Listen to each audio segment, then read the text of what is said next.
যেমন করবেন তেমন তার ফল পাবেন। এই কথাটা আছে না, কথাটা বাস্তব। ভিডিওটি যেটা দেখছেন এটা ইসরায়েলের এক মহিলা, তার এই লেবাননের ওই সাইডে যুদ্ধ করতে গেছে, তার ছেলে আইডিএফ এর সদস্য, সে মৃত্যুবরণ করেছে হিজবুল্লাহর হাতে, এই জন্য সে কান্নাকাটি করছে। দ্বিতীয়তে দেখুন, আরেকজন একটা ছেলে তার বড় ভাইকে হারিয়েছে, এই জন্য আজকে কান্নাকাটি করছে। এই কান্নাকাটির ব্যাপারে বলি, এমন বহুত বহুত কাঁদিয়েছ আমাদের গাজার ভাই বোনদের। আজকে উপরওয়ালা একটা আছে না, উপরওয়ালা বলে যে আমি ধরি না, ধরলে ছাড়ি না। আজকে ইসরায়েলকে ধরেছে, ইরানের হাত দিকেই ধরেছে আল্লাহ, আর এর শেষ না হওয়া পর্যন্ত সে ছাড়বে না। এই জন্য বলি যে মজলুম সবসময়, মজলুমের পাশেই উপরওয়ালা সবসময় থাকে। আর এটাই দুনিয়া সৃষ্টি থেকে হয়ে আসতেছে, হয়তো দেরিতে নাহলে তাড়াতাড়ি, যে কোনো পর্যায়ে আল্লাহর সাহায্য নিশ্চয়ই আসে। আমরা এই যুদ্ধে একটা জিনিস দেখতে পাচ্ছি যে জুলুমের সামনে মাথা নত না করা। এই কারণে এই ইরান এটা শিখিয়ে গেছে যে জুলুমবাজ যত বড়ই ভয়ানক হোক, তার সামনে মাথা নত করা যাবে না, এটা আল্লাহর নির্দেশ, আর সেটাই ইরান করে যাচ্ছে। ইরানকে আমরা স্যালুট জানাই যে মুসলিম উম্মার একটা বাতি ধরে রাখার জন্য কমপক্ষে একজন তো আছে। সবাই তো আর ইরানের এই আমেরিকা আর ইসরায়েলের গোলামি করবে না, কেউ তো আছে যে জালিমের বিরুদ্ধে রুখে দাঁড়াবে। আমরা ইরান সরকার এবং ইরানের জনগণকে সাধুবাদ জানাই।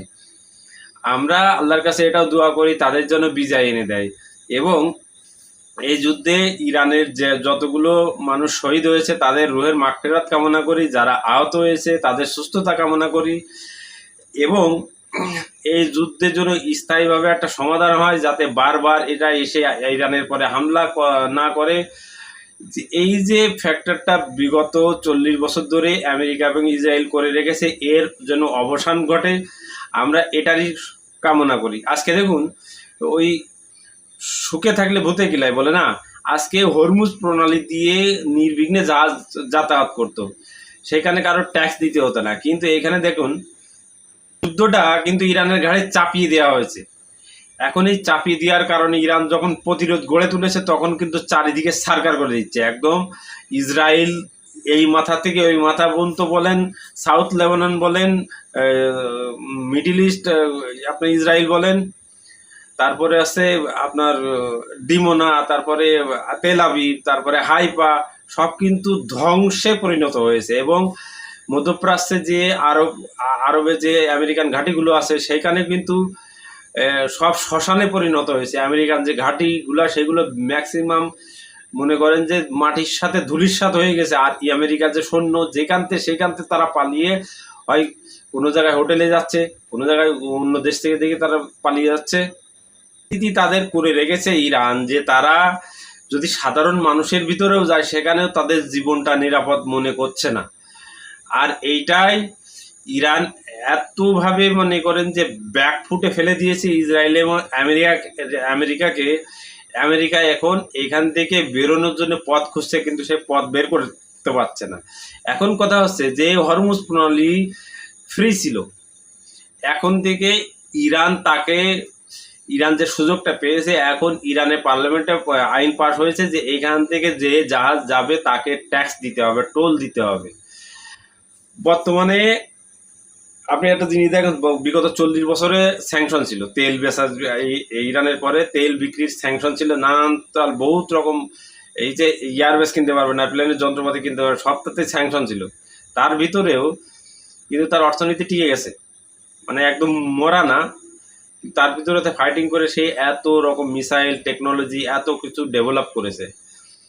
করার পরে এখন মনে করেন যে বর্তমানে এই 1 মাস তার এই আমেরিকায় যুদ্ধে যখন ব্যাকফুটে পড়ে গেছে, তখন চারিদিকে যখন তেল সংকট হয়েছে, তখন আমেরিকা তার পথে 1 মাসের জন্য স্যাংশন তুলে দিয়েছে। এখন সে সবচেয়ে তেল বিক্রি করছে, এবং এই বিগত 2-3 সপ্তাহ ধরে তার যে ওই যে ইরানি রিয়াল, তার এমনভাবে তার দাম উঠছে হাই, যেখানে আগে মনে করেন $10 যে দাম ছিল, সেইটা এখন ডেভেলপ করেছে আরও। হ্যাঁ, এখন মনে করেন যে ইরান যদি এই স্যাংশন সরাতে পারে, এখন এই আমেরিকাকে যদি মাথা নত করে এই স্যাংশনটা কাটিয়ে নিয়ে চলতে পারে, ভবিষ্যতে মনে করেন যে এই মিডিল ইস্টে যে কোনো দেশগুলো আছে তাদের চেয়ে ইরান অর্থনৈতিকভাবে অনেক শক্তিশালী হয়ে যাবে। আমরা আশা করি যে এই যুদ্ধের সহজে একটা শুরু হয়ে যাবে এবং এই দেশে বিদেশে সারা দুনিয়া একটা শান্তি ফিরে আসবে, এটাই কামনা করি। এত সময় সাথে থাকার জন্য ধন্যবাদ।